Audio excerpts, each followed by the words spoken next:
안녕하십니까. 신의 한수의 신의 식입니다. 조진래 전 의원의 극단적인 선택을 보니까 말이죠. 경찰도 문제고 법원도 문제지만 검찰의 수사 관행도 문제 같습니다. 또 이 정부의 압력이 있었는지 그런 것도 의심되는데요. 정말 안타까운 일이 계속 벌어지고 있습니다. 도대체 문재인 정권 하에서 몇 명이나 죽어야지만이 이런 관행들이 없어지면서 대한민국이 바로 설까요? 이와 관련해서 석동현 변호사님 모셨습니다. 안녕하십니까? 안녕하십니까? 예.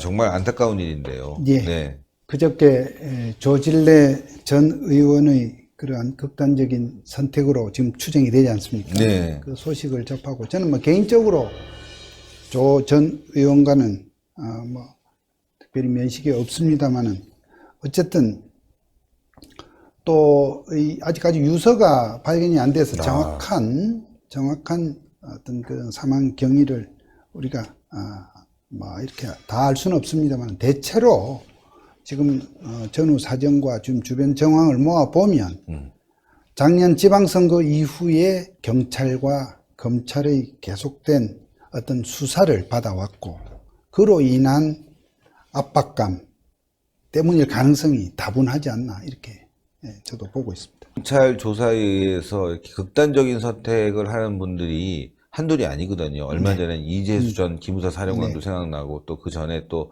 몇몇 변호사들도 생각나거든요. 네, 국정원 관련해서 댓글 때문에 또 조사를 받다가 이런 일이 벌어졌는데 정말 진짜 이런 일이 계속 벌어진다는 게 검찰에도 문제가 있는 거 아니겠습니까?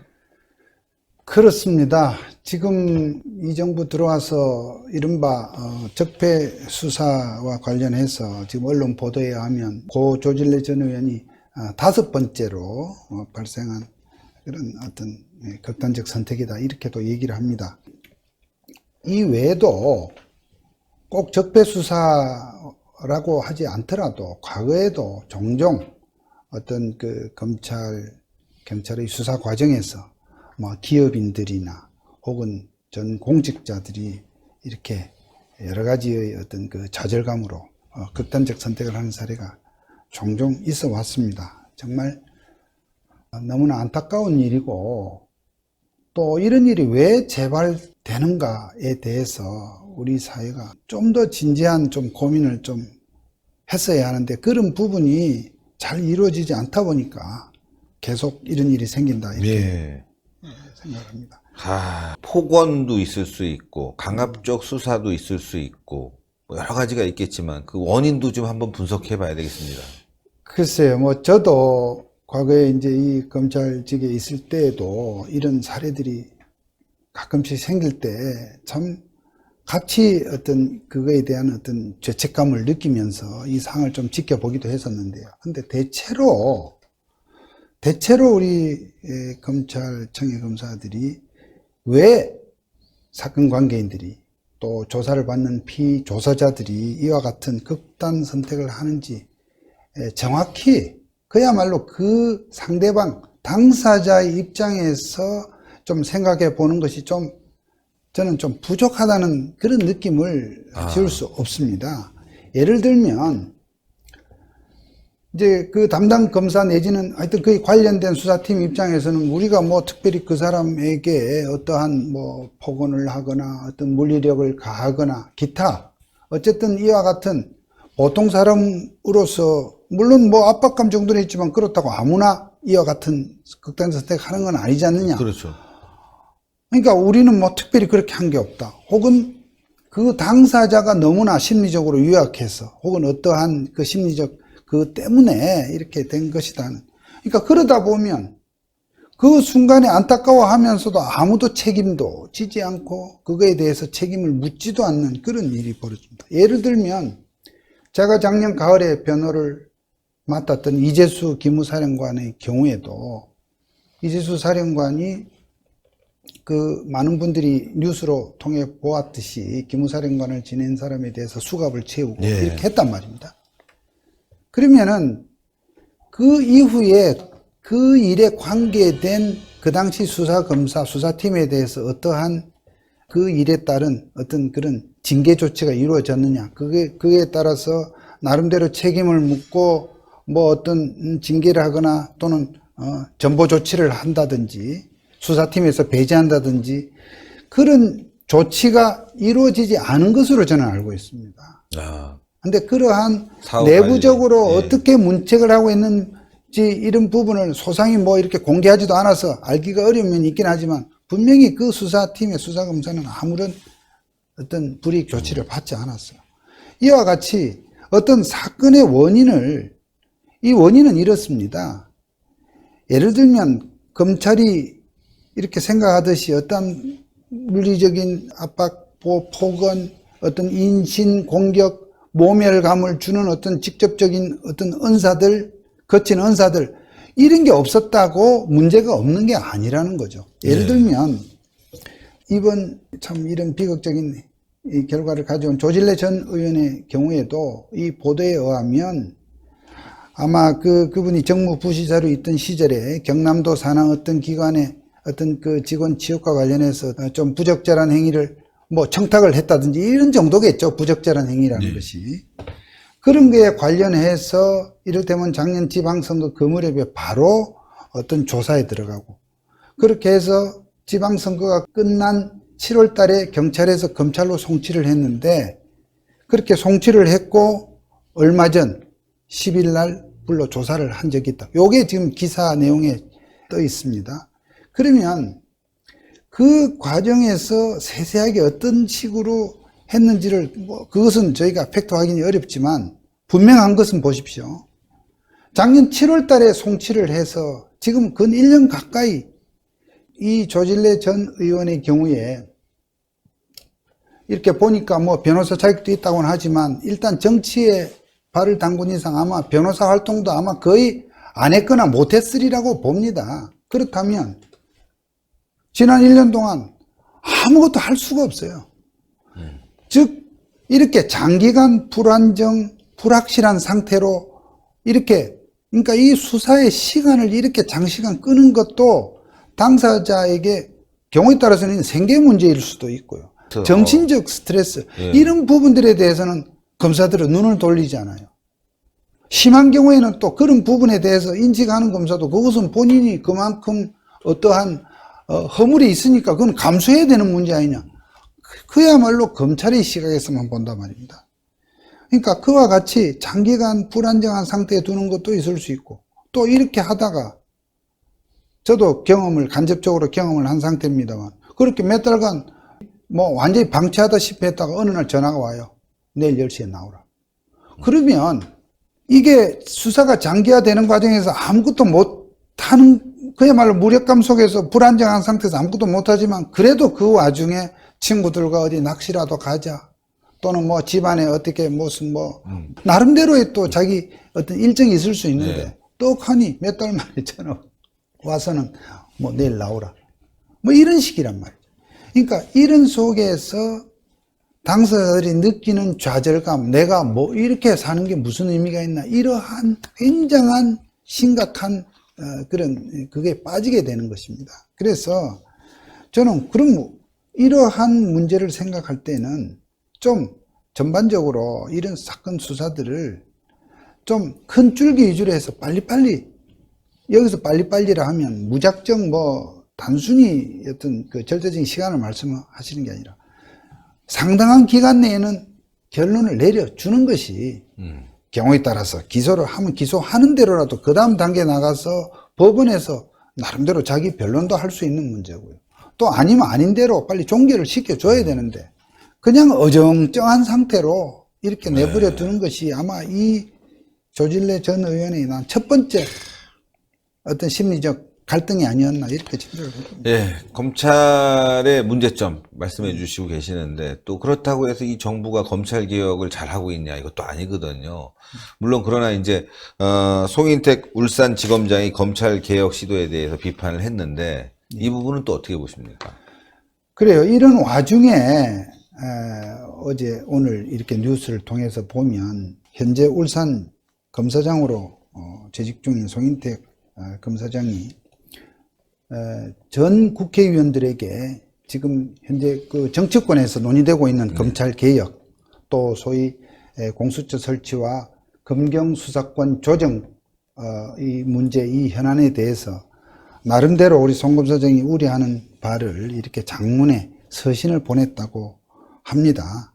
그래서 그 내용을 읽어보면 어쨌든 세월호 당시에 졸속으로 해경을 해체할 때와 마찬가지로 이 검찰에 대해서 물론 이제 검찰에도 여러 가지 부족하고 개선, 개혁이 필요한 부분이 있다는 걸 인정하면서도 이런 식으로 경찰에다가 수사권을 넘겨주는 이런 부분이 너무나 좀 성급하고 졸속이다 하는 점을 이렇게 담은 서신을 보낸 것 같습니다. 저도 원문을 본 것이 아니라 이제 보도된 내용을 이렇게 보았는데 뭐 상당 부분 공감되는 부분이 있습니다. 어쨌든 검경 수사권 조정이라고 하는 문제는 제가 다른 자리에서도 말씀을 드렸습니다만 그것이 전체적으로 검찰의 어떤 무소불위의 절대적인 권한 자체를 좀 줄여야 된다는 사회적 공감대는 형성되어 있는데 그것을 경찰에다가 권한을 이렇게 넘겨줌으로 해서 오히려 양 기관이 서로 수사권 경쟁이 되다시피 이렇게 해서는 이것은 그야말로 하나만 생각하고 둘 셋은 모르는 처사가 될 수 있다는 점에서 걱정을 합니다. 그런데 그런 부분을 어쨌든 이 정치권에서 충분하게 또 신중하게 논의해 달라는 그 부분에 대해서는 공감을 하면서도 그러면 검찰은 그동안 왜 이런 상황까지 오도록 이 지경까지 이런 데는 검찰이 자초한 측면은 없느냐 하는 점을 또 생각을 해보게 됩니다. 네, 당연하죠. 네. 그러니까 검찰 역시 바로 지금 조질래 전 의원의 극단적인 선택이 생긴 거가 맞물려서 하다 보니까 오히려 송 검사장의 서신 보낸 이 타이밍이 어쩌면 이렇게 서로 뭐가 좀 안 맞다는 생각도 드는데요. 어쨌든 검찰 역시도 그동안 우리가 지켜보다시피 물론 일각에서의 일부의 어떤 검사들의 행태일 수도 있겠지만 어쨌든 정치적인 편향성 오히려 중립을 지켜야 될 검찰이 좀 편향성 시비가 있는 그런 수사 소위 적폐 수사에서 나타난 여러 가지 공정성 논란 시비가 있지 않습니까? 또 그거에 대해서 전 국민들이 검찰에 대해서 이렇게 많은 신뢰와 어떤 그런 존경보다는 좀 불신과 비판을 많이 보내고 있는 것 또한 사실입니다. 그런 점에서 본다면 검찰도 어쨌든 이와 같은 검경 수사권 조정과 같은 이런 현안 외에도 나름대로 아까 말씀드린 조질래 사건 수사에서 보듯이 피조사자에 대해서 검찰의 수사 편의주의적인 시각에서만 볼 게 아니라 어떠한 수사를 통해서 완전히 무슨 이건 막 이잡듯이 그러니까요. 그야말로 먼지털이식으로 그야말로 어떤 사람을 조사하면서 주변 가족들 계좌까지 탈탈 털고 굳이 안 해도 될 압수수색을 오남용을 하고 이런 부분들이 바로 내가 그 사람에게 손찌검을 한 것도 아니요 어떠한 뭐 육두문자로 폭언한 건 아니라 할지라도 그 사람에게 그야말로 살고 싶지 않은 마음이 들게 만드는 그런 무리한 측면이 있다고 하는 것을 우리 검찰의 인지부서 검사들과 그 수사의 그 소위 간부진들도 정말로 아니 사회학을 우리가 척결해야 된다는 그런 검사로서의 어떤 소신도 좋겠으나 이 사회라고 하는 것이요 개인도 그렇고 사회도 그렇고 기업도 그렇고 약간의 허물들은 다 있죠. 다 있습니다. 네. 근데 그런 것이 정말 어떤 그로 인해서 어떤 피해를 겪는 사람이 피해를 호소를 한다든가 또 그것이 불거져서 누가 보더라도 저것을 그냥 방치할 수 없는 상황이 되면 모르겠는데 지금 국민들 입장에서는 삼성 바이오로직스를 검찰이 왜 저렇게 그러니까 그야말로 좀 속된 말로 왜 저렇게 삼성 자체를 죽일 듯이 덤비는 이유를 국민들 입장에서는 더구나 요즘 같은 이 경제 불경기에 삼성 바이오로직스의 문제가 아니라 삼성 전체 어떤 그 기업군에 미치는 그 영향이라고 하는 것은 실로 어마어마하죠. 이런 부분에 대해서 어느 만큼 형식적인 법 논리로서 이것이 위법되니까 간다. 삼성이 외국으로 법인을 다 옮기면 어떡할 겁니까? 그러니까요. 그런 점에서 우리 검찰도 검찰개혁 시도에 대한 국민들의 따가운 이 시선에 정말 소위 자성, 스스로를 돌아보는 어떤 그런 계기가 되어야 될 것이다. 예. 아, 스스로를 돌아보고, 이제 재발 방지 대책도 또 네. 검찰의 대선배시니까 요약해서 짧게 말씀 부탁드리겠습니다. 글쎄요, 이게 지금 이제 조질래 전 의원 사태과 같이 이런 사태를 근본적으로 막을 방법은 없습니다. 이럴 때면 나름대로 어떻게 보면 이런 수사기관, 사정기관의 사정활동에서 뭔가 그 조사를 받는 사람이 느끼는 나름대로의 그 낭패감 때문에 가끔 참 생각지도 않은 일들이 벌어지는 측면이 있는 것은 어떻게 보면 뭐 일부 불가피한 측면도 있겠으나 그러나 이것을 최소화하는 노력이 필요하다 하는 것입니다. 조사를 받는 분들도 다 우리 국민들입니다. 그런 점에서 다 그렇다고는 볼 수 없지만 혹여라도 우리 검찰 인지부서에서 너무 어떤 성과를 내야 되겠다고 하는 성과주의, 이런 어떤 결과물을 내놔야 되겠다는 그러한 목표에 너무 집착을 하다 보면 별건 수사가 벌어지고 과잉 수사가 벌어진다는 것이죠. 환부를 도려내는 수사를 하자고 검찰총장이 들었을 때마다 그런 얘기를 합니다만 환부뿐만 아니라 과잉 수사를 한 검사들 징계했다는 사례는 우리는 그러니까. 못 봤지 않습니까? 예, 맞습니다. 이런 부분에 대해서 검찰총장에서부터 검찰 지휘부에서부터 정말 범인 한 명을 못 잡더라도 또 검찰의 시각에서 봐서 문제라고 생각하는 부분을 일부 당장 못하는 한 있더라도 그것이 정말 문제라면 또 언젠가 그것이 또 하나의 걸러진다 하는 그런 여유를 가지고 당장 피해자들이 정말 길에 나앉는 피해자들 때문에 잘못을 범한 사람을 참 혼내야 되는 어떤 그런 상황이 아니라면 항상 좀 여유를 가지고 좀 수사를 하고 또 아까도 말씀드린 대로 어떤 수사든지 큰 줄기 위주로 해서 저는 한 3개월 내지 한 길게 보면 좀 큰 수사를 하더라도 6개월, 그러니까 적어도 3개월 내지 6개월에는 일단락을 짓겠다고 하는